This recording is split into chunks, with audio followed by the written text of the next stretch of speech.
สวัสดีครับตอนนี้ผมก็อยู่บริเวณร้านอีเจี๊ยบยำทะเลปลาร้านัวนะครับร้านนี้ก็เป็นอีกร้านหนึ่งที่ขายดิบขายดีมาก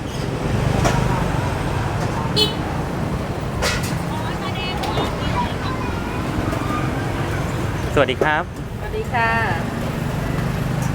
อันนี้กำลังทำปูม้าปลาร้านัวของขึ้นชื่อที่ร้านเมนูซิกเนเจอร์นะครับใช่ค่ะเท่าไหร่ครับเนี่ย100 เดียวค่ะพี่100 บาทใช่ค่ะโอ้โหมาเจอร้านราคาดีร้านแล้วครับปูไซส์ใหญ่มากใช่ค่ะไซส์กลางเล็กไซส์กลางกี่ตัวครับเนี่ย3 ตัวตัวเลยใส่มะม่วงโอ้3 ตัวเลยนะครับ100 บาทเน้นเยอะค่ะแล้วก็วัตถุดิบนี่โอ้โหจัดเต็มเลยครับร้านเปิดกี่โมงครับเนี่ยน่าจะเริ่มต้นที่4 โมงครึ่งแล้วค่ะเพราะว่า4 โมงครึ่งมันมีออเดอร์คือตั้งแต่4 โมงครึ่งเป็นต้นไปลูกค้าสั่งออเดอร์ทางโทรศัพท์ส่วนมากออเดอร์จะมาร้านกาแฟแปะไว้ตั้งแต่เช้ามีพันธมิตรกัน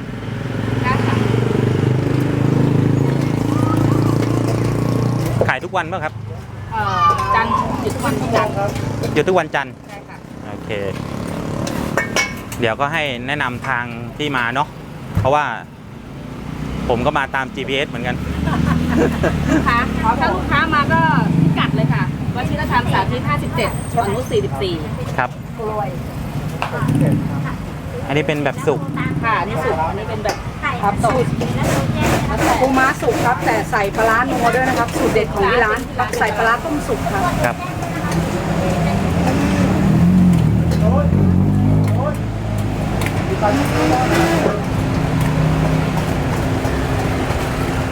เป็นไอดอลเจ๊ปลาใช่ไหมที่ไปขายเจ๊ปลาใช่ไหมคะใช่ครับปลาให้เยอะมากเอาเจ๊ปลาเป็นเรียกว่าเอาเจ๊ปลาเป็นไอดอลครับให้เยอะนี่นะครับ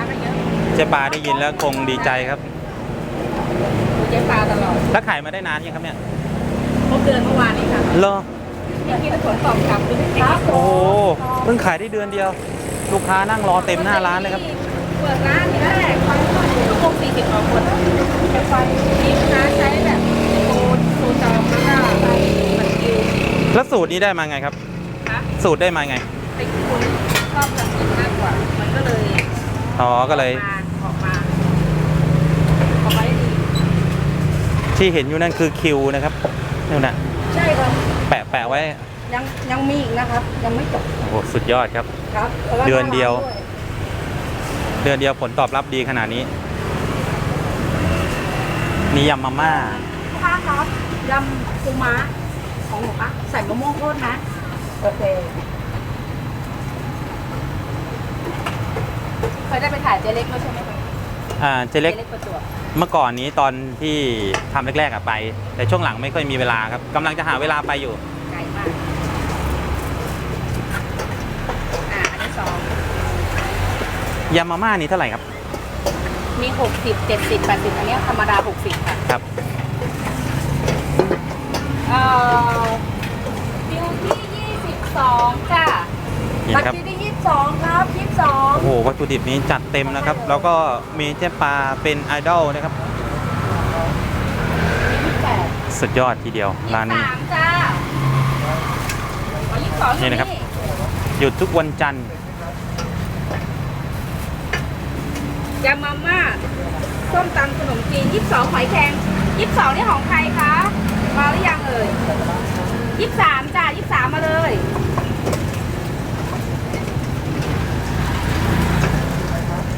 น่าเดือเชื่อครับ23ค่ะเปิดมาได้เดือนเดียววรบูรณ์บ้านวรบูรณ์ส่งด้วยยำหมูยอทะเลเผ็ดน้อยไม่ล้า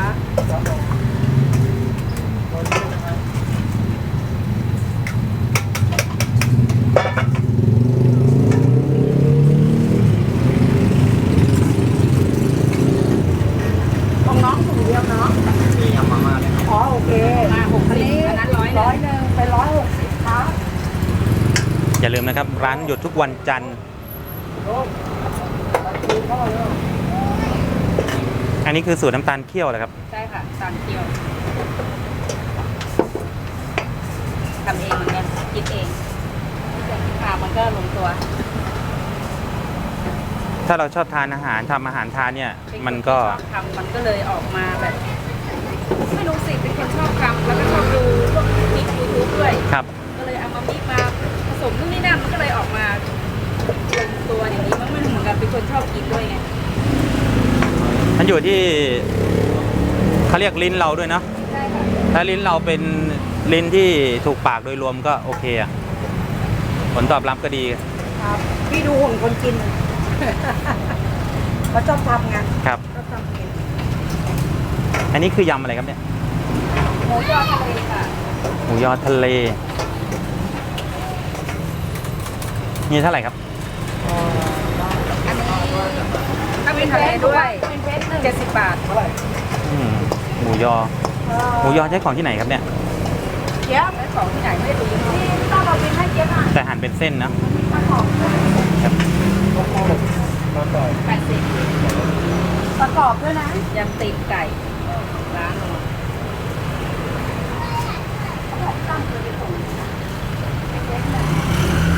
ครับได้นะครับ180ครับ เฮ้ย160 160ขอโทษครับขอบคุณครับขอหอมแขกด้วยเด้อ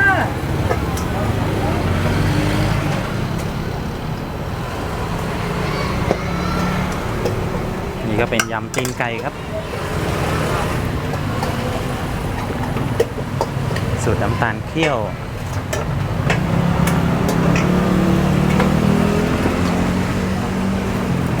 ตีนไก่ร้านโรยำทะเลร้านโมเผ็ด รับออเดอร์ด้วยครับ ออเดอร์ทะลักทะล้นเลยนะครับ อย่างนี้สักประมาณกี่ทุ่มหมดครับเนี่ย คืนกัน 3 ทุ่มครึ่งก็เรียบร้อย เรียบร้อยเนอะ ครับผม เดี๋ยวบางวัน เริ่ ก็ มไม่มีแล้ว นิดหน่อยส่วนมากจะตัดทั้งหมด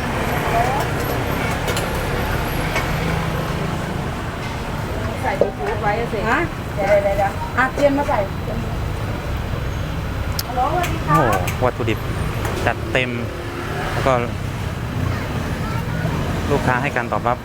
เร็วมากมายเลยครับ ยำทะเลรวม ยำทะเลรวมนะครับ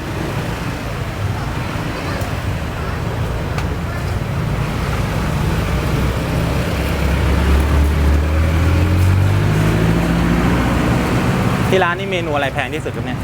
ฮะ เมนูอะไรแพงที่สุด แซลมอนค่ะ แซลมอน เท่าไหร่ 80แพงไหม อ๋อ ก็คือ แต่ก็ราคาสูงกว่าเมนูอื่น คือเป็นเมนูที่แพงที่สุดของในร้านแล้วก็คือยำปลาแซลมอนนะครับ แล้วก็เกาเหลาทะเลส่วนมากลูกค้าจะมิกกัน อ๋อครับ ลูกค้าแล้วแต่ลูกค้ามิกกัน คืออยากทานอะไรก็สั่ง 200 300ก็มี ครับ ร่วมสูง เผ็ด ร่วมสูงไม่มีร้านโอเคเอาเป็นต้มแซ่บนะคะเอา150เลยนะคะครับที่ไหนครับ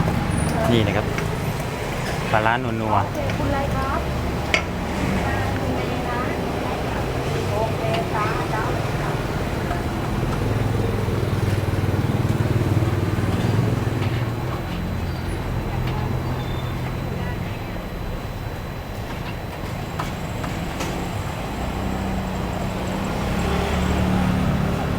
แล้วหยิบบัตรคิวให้นาหน่อย ๆเครื่องแน่นๆแบบนี้เท่าไหร่ครับเนี่ย 80 บาท 80 บาทเท่านั้นนะครับ โอ้โห เป็นกะละมัง สุดยอดครับ มะพร้าวพันเสร็จ อ่ะ ขายแล้ว เผ็ด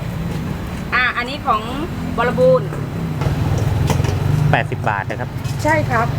ปริมาณแบบอื้อหือ ต้อง เกือบเต็มกะละมัง และต้องอิ่มด้วยนะครับ นี่นะครับ อันนี้แค่80นะครับ ถ้าเจอเกาเหลาเลรวมเยอะกว่านี้ครับ เต็มกะละมัง 180แต่มีปูด้วยนะเกาเห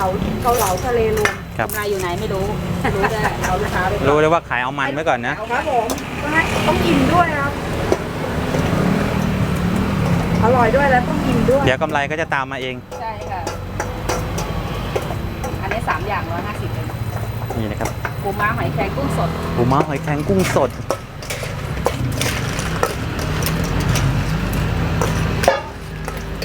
ปลาร้าหอมมาก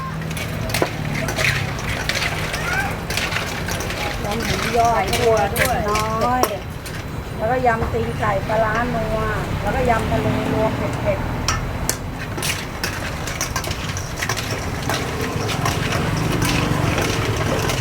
นี่เหรอเจ๊ยบนี่หมดเลยใช่ไหม ใช่ของวรบู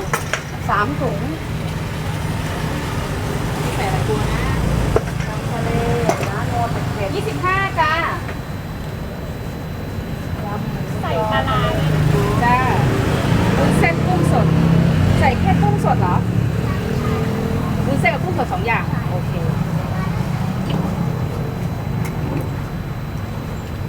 เจ๊ยบยำหมูยอทะเลเผ็ดน้อยเท่าไหร่ ยอทะเล70 70ยำตีนไก่50แล้วก็ยำทะเลรวม80ใช่ไหม ใช่ 70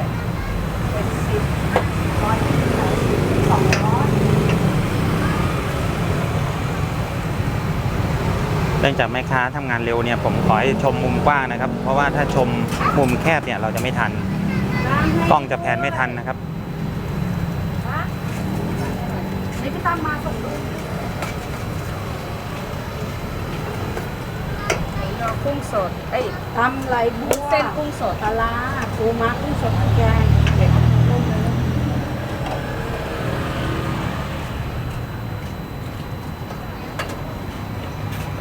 ครับ ลูกค้า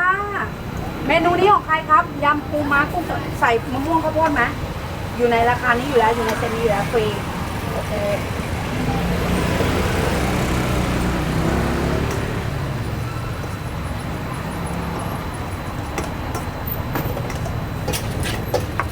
เส้นกุ้งสด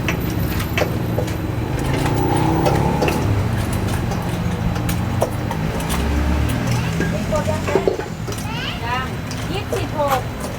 26ค่ะ26ค่ะ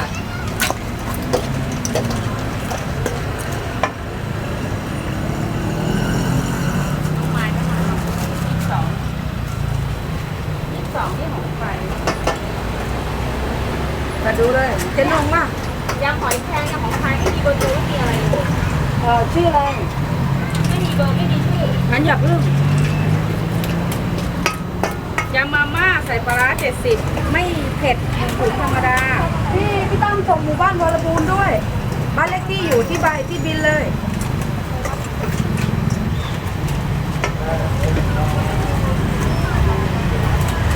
มะพร้าวด้วยนะมะพร้าวมีสดด้วยนะเราแยกให้เทียน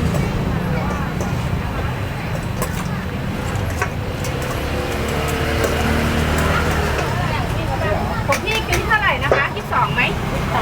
อ๋อยังน้ำนาน22ของใครมาแจ้งชื่อด้วยนะคะ แจ้งคิวด้วยนะ แป๊บนึงนะคะ แล้วเหรอ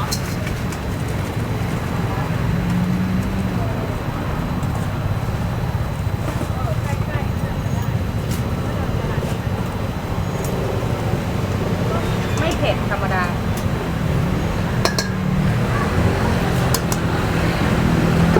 ครับ150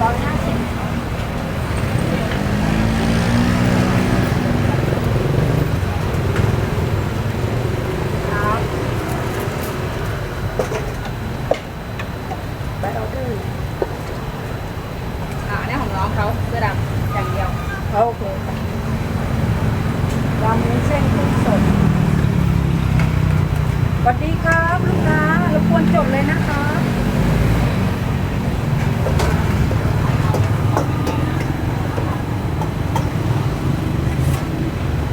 นี่ยำมาม่าค่ะมาม่ารวม มาม่ารวมนะครับ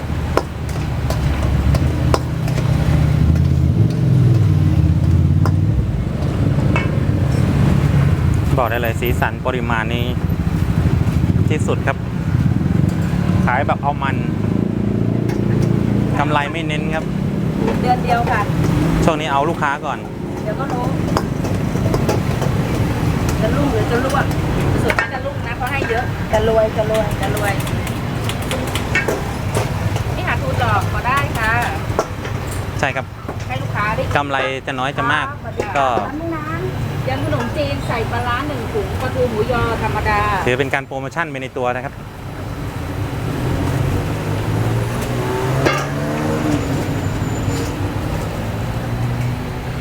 เดี๋ยวยำเส้นกุ้งสด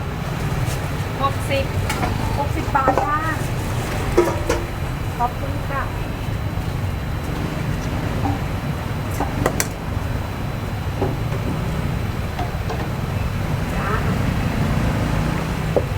อันนี้2 ออเดอร์ดิ ยำมาม่าปลาร้านัว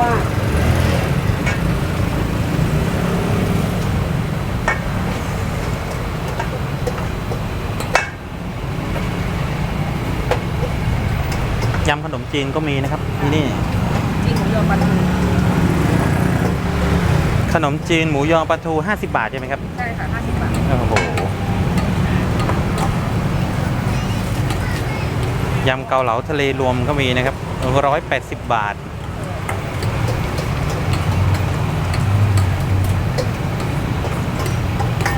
ที่นี่ก็จะมีราคาบอกไว้ชัดเจนเลยนะครับ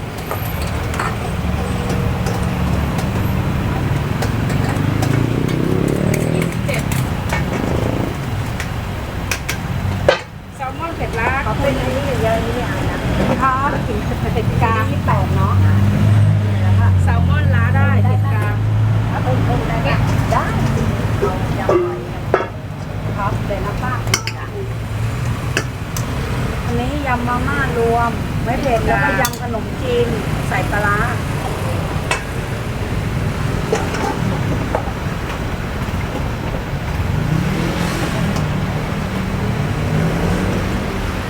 แซลมอนล้าได้เผ็ดกลาง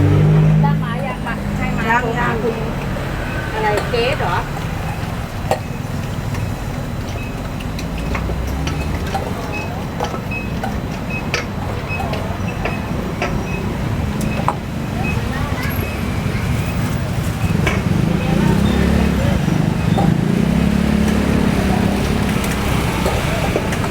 28จ้ะ28 28ของป้าที่ไหนเอ่ย ป้าเพิ่มอีกเย็นนี่แหละใบออเดอร์เต็มแต่เอาที่อย่างเดียวไม่เอา ยำกุ้งสดเปรี้ยวน้ำเผ็ดกลางล้าได้ ไม่เอามะม่วงเอาแต่แครอทเอาเป็นม่วงแต่ไม่เอาโอเคแล้วนี่ก็เหมือนอันนี้ของพี่เนาะยำได้ป่ะอย่างเงี้ย ยำได้ค่ะเพิ่มหอยนางรมนะคะ ยำมาม่ารวมเป็นเนาะยำมาม่ารวม80ไก่50 130ครับขอบคุณครับออน20ขอบคุณจ้าเอาหอยดีกว่าเอาหอย หอยแครงยำหอยแครงเพิ่ม ได้ใส่ร้านนี้ไม่เอาเปลี่ยนเป็น อันนี้แซลมอนเก็บกินเบอร์ไว้เดี๋ยวเขาโทรเข้ามาที่บ้านผม ยำแซลมอนล้าเป็ดกลางคุณเกรซ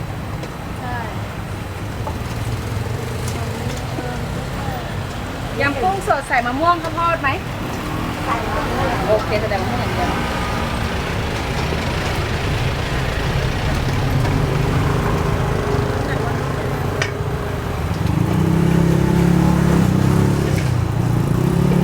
แล้วก็เพิ่มยำหอยแครงร้านนัว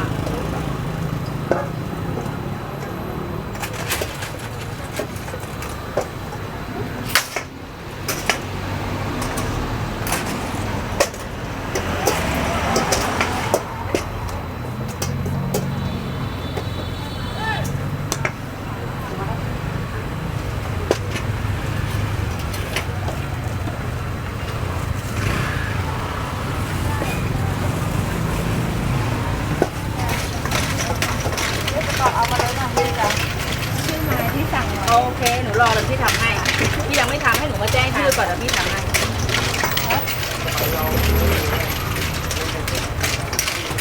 สวัสดีครับสวัสดีครับลูกค้า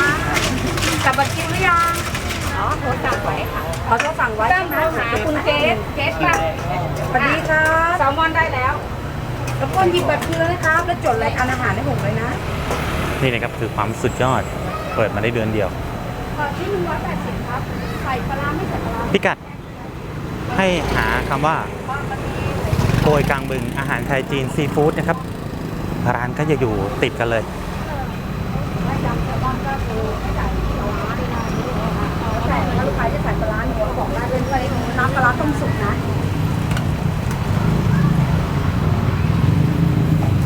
ที่เด็ดของที่นี่คือ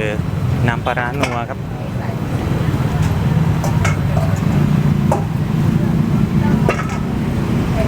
ทำน้ำพริก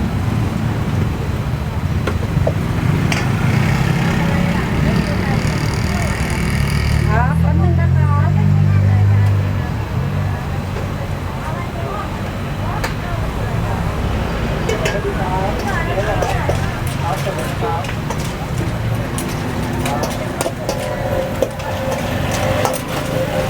ยำหอยแครงนี่เท่าไหร่ครับเนี่ย เรื่องหอยแครง80 ครับ 10 บาท ใส่ เท่า ป นั้ ลาน ร้า นะครับ นัวด้วย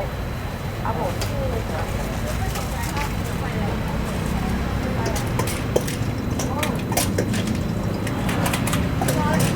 ฮะ ไม่เผ็ดด้วย กินได้ ไม่เผ็ด โยนไข่แดงหมด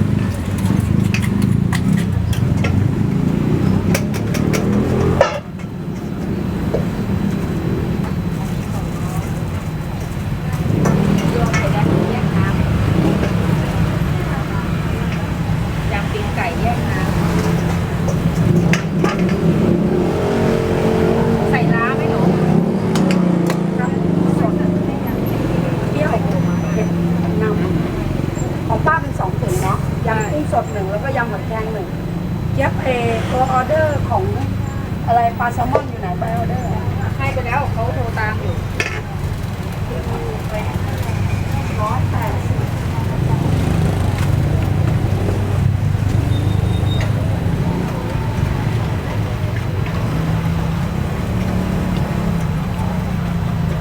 อันนี้แยกน้ำนะของน้อง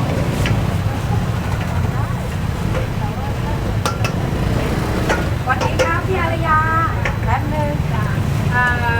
เท่าไหร่เนาะพี่อารยา อีกจุดหนึ่งที่ ยำตีนไก่ น่าจะเป็นเอกลักษณ์ของที่ร้านก็คืออัธยาศัยนะครับ แป๊บนึงครับป้าจ๋าใส่ม่วงไหมไม่เอานะม่วงอย่างเดียวโอเค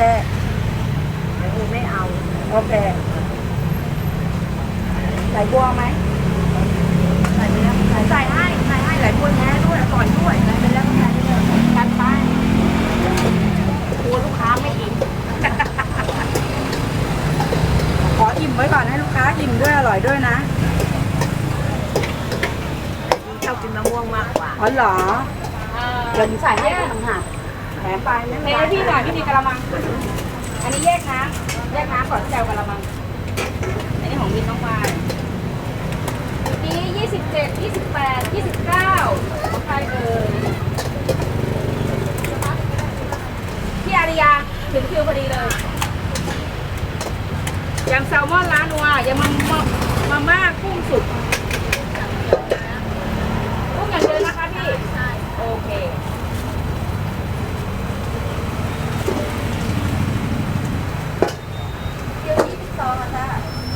22มาแล้วครับแป๊บนึงพี่ป้าจ๋าป้า น้ำหมดเลยนะหนู 150ครับครับ ไหนมะม่วงอ่ะ เดี๋ยวจัดให้แป๊บนึง ตวงว่าเจ้ากินมะม่วงมาก ได้เดี๋ยวใส่ให้แป๊บนึงค่ะ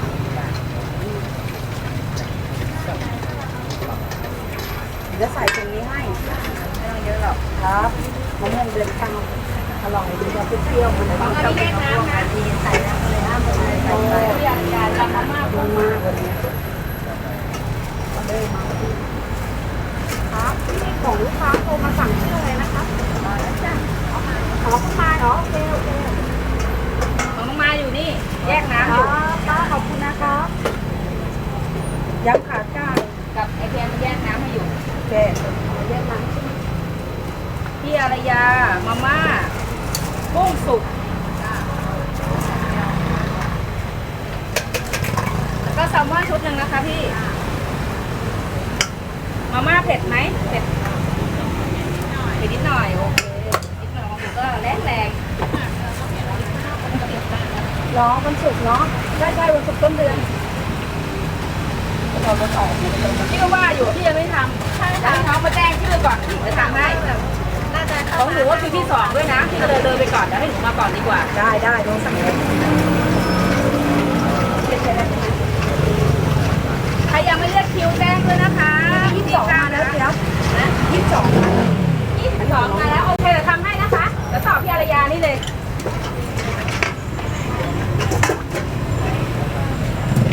อันนึงนะคะเป็น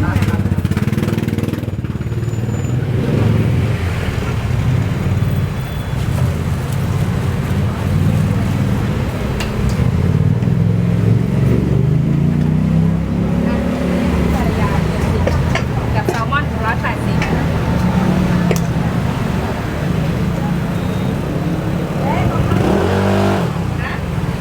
ของน้องเขา80กับ50 120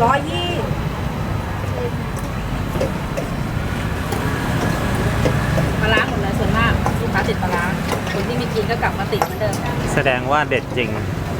คนที่ไม่กินเนาะกินน้อย ต้มสุกพี่ กินน้อยแล้วก็กินมันน้อยแต่รสชาติมันเข้มข้น ครับ รสชาติมันนัว นัวมันไม่ค่อยมีกลิ่นอ่ะ มีสูตรพิเศษ อันนี้แซลมอนนะ22 เดี๋ยวเรามาดูยำแซลมอนเป็นยำสุดท้ายครับ 22มาม่าทะเลรวมทุกอย่างไหมคะโอเคส้มตำขนมจีนอ๋อตำขนมจีนทะเลปลาร้านัวยำ3รายการนะ รับออเดอร์ด้วยครับยำแซลมอนพี่อารยาม่วงโพดไหมมะม่วงข้าวโพด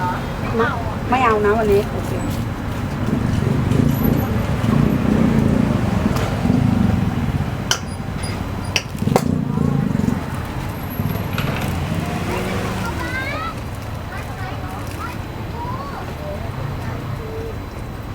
นี่นะครับแซลมอน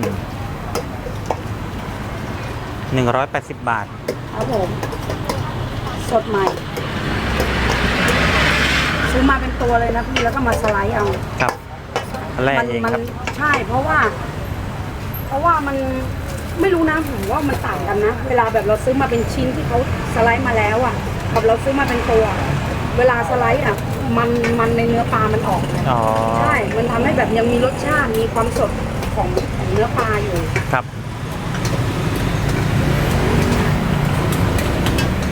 โอเคก็ให้คุณเจี๊ยบฝากร้านหน่อยครับ ร้านตั้งอยู่ที่อ่อนนุช44นะคะ3แยกอยู่หน้าเซเว่นกับโลตัสที่ร้านเป็นจะอยู่ที่ร้านขายกาแฟด้วยค่ะ ครับ ตอนเช้าเป็นกาแฟเย็นน้ำมุกเป็นยำ โอ้ขยันมากครับ โอเคนะครับ คลิปโดนใจฝากกดไลค์กดแชร์กด Subscribe เดินสายถ่ายคลิปไปด้วยนะครับ แล้วพบกันใหม่คลิปหน้า สวัสดีครับ สวัสดีค่ะ